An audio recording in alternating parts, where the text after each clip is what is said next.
A Reforma Protestante foi um movimento reformista cristão do século XVI, liderado pelo monge alemão Martinho Lutero, e que foi simbolizado pela publicação de suas 95 teses no dia 31 de outubro de 1517. Ele afixou essas teses na porta da igreja do Castelo de Wittenberg. E essas teses tinham por ponto de partida as críticas às vendas de indulgências, e esse movimento tornou-se conhecido como um protesto contra os abusos do clero, evoluindo então para uma proposta de reforma em diversos pontos da doutrina da Igreja Católica Romana. Os princípios fundamentais extraídos da Reforma Protestante são conhecidos como 5 solas. São eles: sola Scriptura, sola fide, sola gratia, solus Christus e soli Deo gloria. O sola Scriptura, só a Escritura, quer dizer que ela é infalível, inerrante, eterna, única regra de fé e prática. A autoridade não está no pregador, a autoridade está na palavra de Deus. Segundo sola fide, só a fé. O homem é salvo pela fé, não é pelas obras, nem é pela fé e pelas obras. É uma obra exclusiva de Deus e que você recebe pela fé. Terceiro sola, que é o sola gratia, só a graça. Nós somos corrompidos, mortos nos nossos delitos e pecados. Ou Deus me salva, ou eu pereço.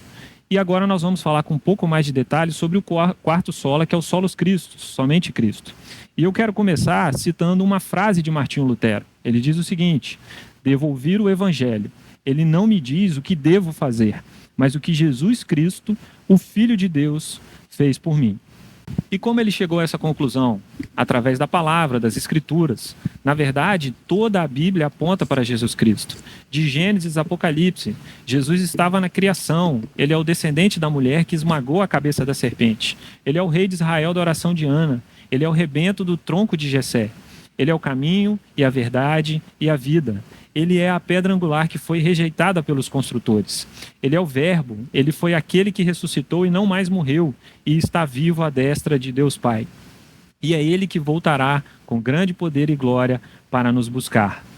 E conforme as Escrituras, a salvação está somente em Jesus Cristo, porque há 2 condições que não importa o quanto nós nos esforcemos. Nós nunca vamos poder satisfazê-las, e sem elas não existe a chance de salvação. A primeira delas é satisfazer a justiça de Deus pela obediência à lei, e a segunda é pagar o preço dos nossos pecados. Nós não podemos cumprir nenhuma dessas condições, mas Cristo as cumpriu perfeitamente.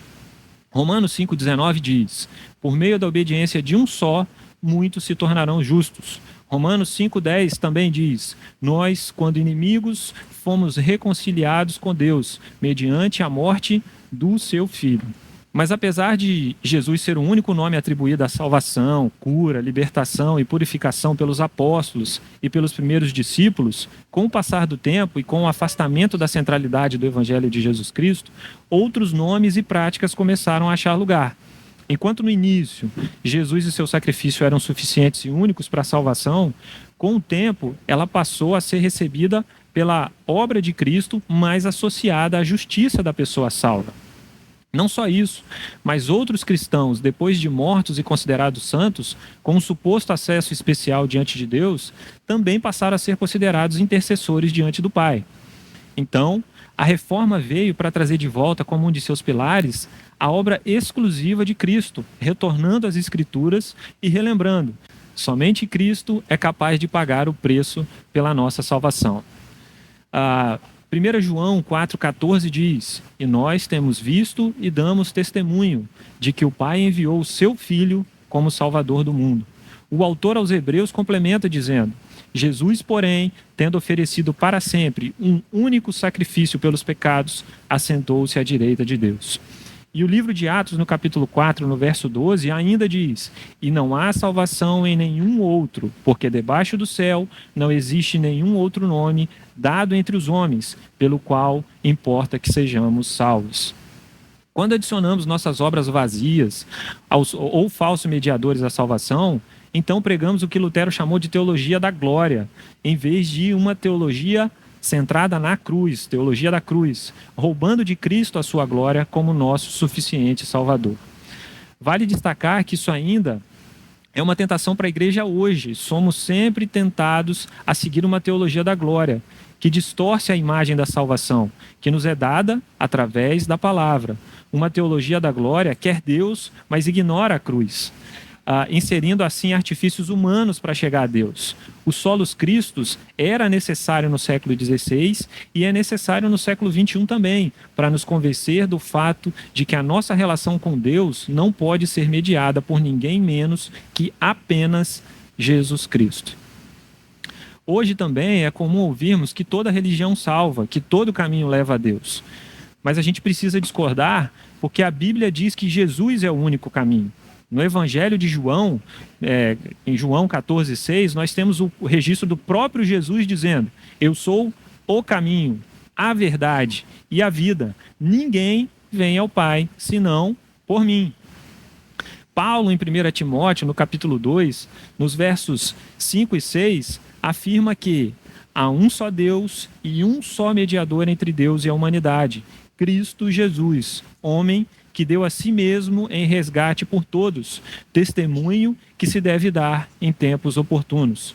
Então, pelo testemunho das Escrituras, dizemos que ninguém, nem Pedro, nem Paulo, nem João, nem o Papa, nem os santos são capazes de interceder por nós. Somente Jesus Cristo é capaz de exercer essa atividade. Não podemos comprar a salvação com nossas obras. Nada podemos, pois estávamos mortos em nossos delitos e pecados. Mas Deus, em sua infinita misericórdia, mandou o seu próprio Filho para morrer no nosso lugar, para nos trazer a salvação. Paulo, em 1 Coríntios 15, nos versos 3 e 4, diz: antes de tudo, entreguei a vocês o que também recebi, que Cristo morreu pelos nossos pecados, segundo as Escrituras, e que foi sepultado e ressuscitou ao terceiro dia, segundo as Escrituras. E quero finalizar com Efésios 2, de 8 a 10. Porque pela graça sois salvos mediante a fé, e isto não vem de vós, é dom de Deus. Não de obras para que ninguém se glorie, pois somos feitura dele, criados em Cristo Jesus para boas obras, as quais Deus de antemão preparou para que andássemos nelas. Pela graça, mediante a fé, criados em Cristo, por isso só lhe deu glória. Somente devemos dar glória a Deus, que é o último sola, e você vai ver no nosso próximo e último episódio. Deus abençoe.